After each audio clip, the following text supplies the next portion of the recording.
C'est une chose de dire qu'on a un projet de société, mais on fait quoi concrètement? Alors, la première chose, c'est la façon dont, encore une fois, notre système de santé est organisé. Alors, Vitam est très tourné vers une offre de services de santé de proximité. Et là, je fais exprès. Vous noterez que je n'ai pas dit une offre de services de soins de proximité. J'ai dit une offre de services de santé. Donc, on sort du médical, on va dans les aspects sociaux, environnementaux, et là, on englobe complètement toutes les dimensions de la santé. Et ça veut donc dire qu'il y a une pléiade d'expertise additionnelle du milieu traditionnel médical qui est mise à profit pour configurer, encore une fois, une offre de services de santé. Ça veut dire, par exemple, et ça fait l'actualité en ce moment, les CHSLD, les CLSC, ça veut dire les soins à domicile, ça veut dire les groupes de médecine familiale, comment on va reconfigurer ces structures-là pour qu'on ait une véritable offre de santé où on va bien plus que gérer la maladie, où on va travailler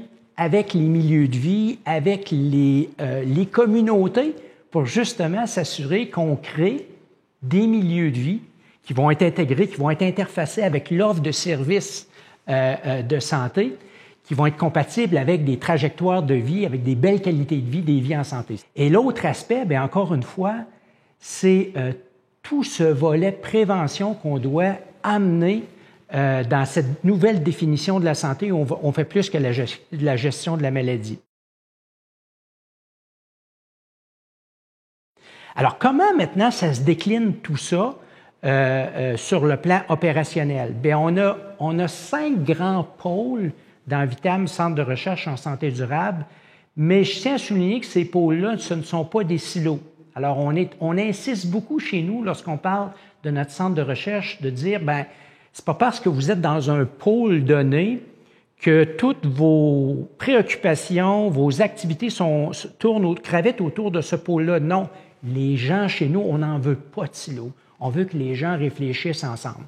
Alors, il y a un pôle où on parle de l'organisation, justement, des services de santé. Et là, c'est très, très vaste. Ça va jusque, encore une fois, les gains technologiques, les percées technologiques, tout ce qui s'appelle santé digitale, tout ce qui s'appelle base de données avec et pour les citoyens, très, très respectueuse, encore une fois, de la protection de la vie des citoyens, de leurs données.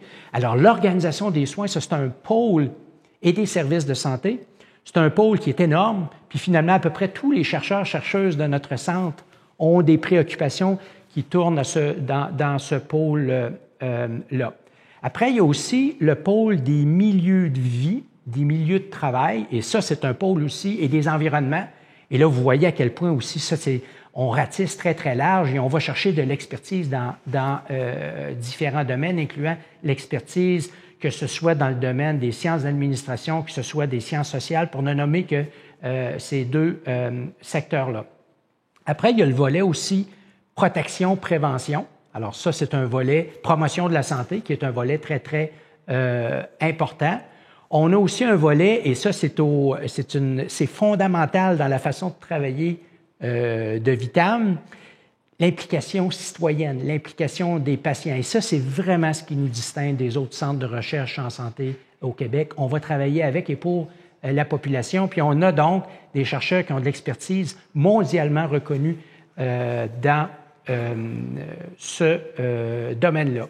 Le dernier pôle, c'est le transfert des connaissances à la population. Alors, on a aussi énormément de chercheurs, chercheuses qui sont impliqués dans ce domaine-là en termes d'activités de transfert du savoir à la population.